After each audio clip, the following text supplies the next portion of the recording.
This is your General Motors video. This is a 2003 Pontiac Grand Am, and it has the problem with the security light blinking, not being able to start the car. So what the problem is this guy right here. This is the lock cylinder. And in particular, that black piece right there that says made in Mexico, there you go, so you can actually read it. This is a transponder that tells the engine computer that the key is properly turned and allows you to start it. Problem is, these go bad after years and years and years of uses and turning the key, that kind of thing, and they eventually will start to lose contact between this and the computer. And what will happen is you'll get in your car one day and it won't start. Either it won't crank, or you'll crank and it won't start. And you'll see on your dash either the theft or anti-theft light will be blinking. If that is blinking, well, you know what happened. This guy's going bad. Now, sometimes you can be lucky, and sometimes they'll go in and out, but once they eventually die, you'll have to do this. Now, GM did build a little, I guess, a little helpful when this does happen. Being that the vehicle won't start, what you can do is leave the key to the on position so all the lights come on the dash, and you have to wait for like 10-15 minutes, and then the anti-theft system will reset and allow you to start the vehicle once. Now, don't turn the key back off and then try to start it. It won't work. You have to immediately start the vehicle up from the on position. That is built in there so you can get the vehicle to home or to repair garage, or et cetera, et cetera, et cetera.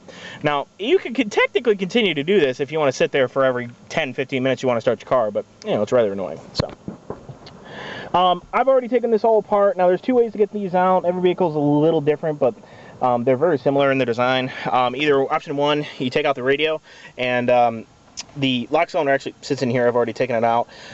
You can get from in there. Sometimes you don't have enough clearance to do that. But the other option is to remove the instrument cluster, which actually is pretty simple in most cars. You have to remove this bezel here, and there's usually a couple screws up in there in that little hole there. Take those screws out, and you pull that out of there, undo the screws, and then pull out your whole instrument cluster here. Obviously, you have to unplug it. Be very careful doing that, because those aren't cheap to fix if you break it. Once you get from there, there's going to be two bolts right here generally, at least for this model. It'll bolt the actual cylinder in place. Once you got that, you kind of have to wrestle it from, you know, the position over here back over either into your radio position or behind the instrument cluster, which this is the way I did it. Now, this is the backing part. This part's going to stay in the car. This is the actual piece that provides power for everything. See if I can show you how to do this, but there's two wires hooked up into here. The ignition switch piece sits directly in here, and it'll turn it. Now, what this does, this is actually what turns and starts the car and provides power for everything, and this little thing, all it really does is tell if you can start it. So without that little thing, all they would have to do is just pop it out and just turn this with a screwdriver, and they can start your car up right up.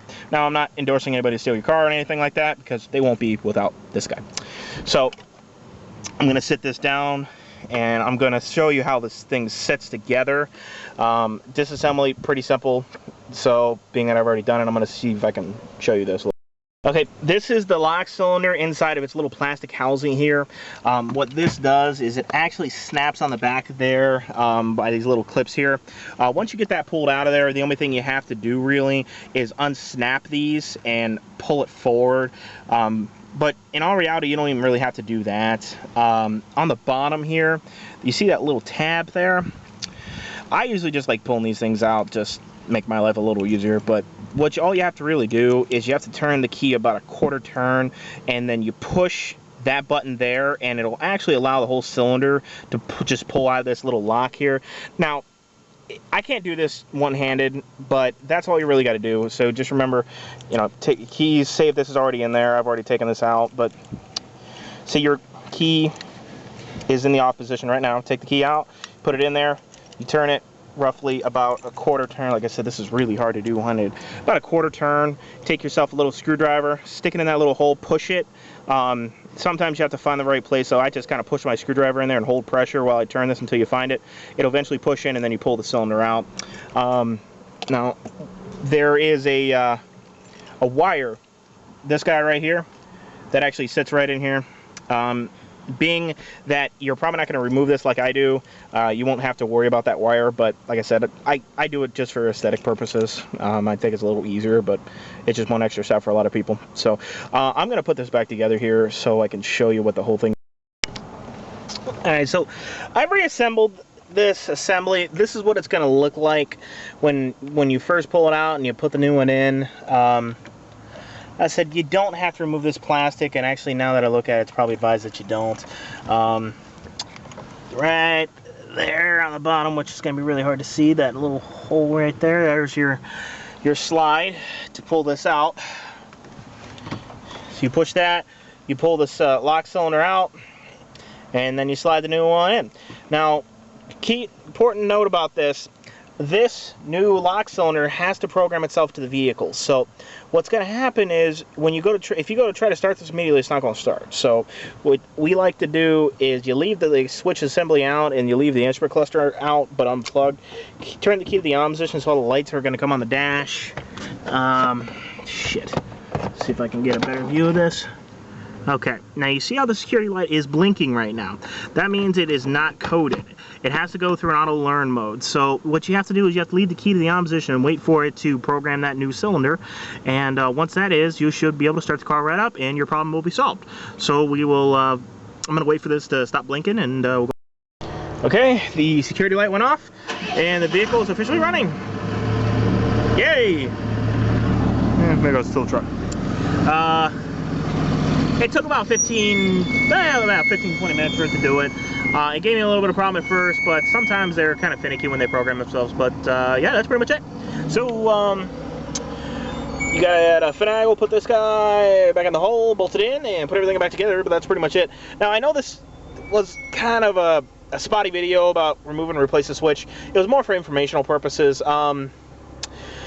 If I can be of more help, please feel free to email us at preppyboysauto@hotmail.com or call us at area code 216-510-4583. If this looks like something that's going to be beyond your realm, we'll be more than happy to take care of it for you. It depends on the vehicle, price-wise. This switch itself, or I'm sorry, the lock cylinder, we actually got it from General Motors themselves, had them cut it. It was about $209, if memory serves me right, for the lock cylinder and for them to cut it to fit the original key. They make aftermarket ones that will, they're not as great, but they'll come with separate. They'll come with a set of keys, so you'll have to like 3 or 2 keys for the car, 1 for the door and the locks, 1 for the ignition. I don't like it doing it that way. I kind of think it's sloppy. And the problem with those ones is they don't seem to last as long. The chip inside of it burns out pretty quickly. So I usually just go straight to General Motors, which is pretty rare. But yeah, that's pretty much it. So. If you'd like more information about this repair, give us a call, 216-510-4583. We're located in North Randall, Ohio, about 15-20 minutes from downtown Cleveland. And I think I'm going to end it there. I'm going to reassemble everything, and I'm going to give the customer a call and give them back their car. I can't even talk this morning.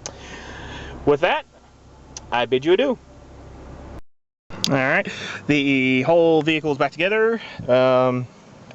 Take our wonderful key. Turn the key to the on position. All lights have gone out. Security lights all good. Starts right up. So that's a short video. Like I said, this is more of an informative more than a repair or how-to. But you can get the general idea if you're going to attempt to do this yourself. Not really hard to do.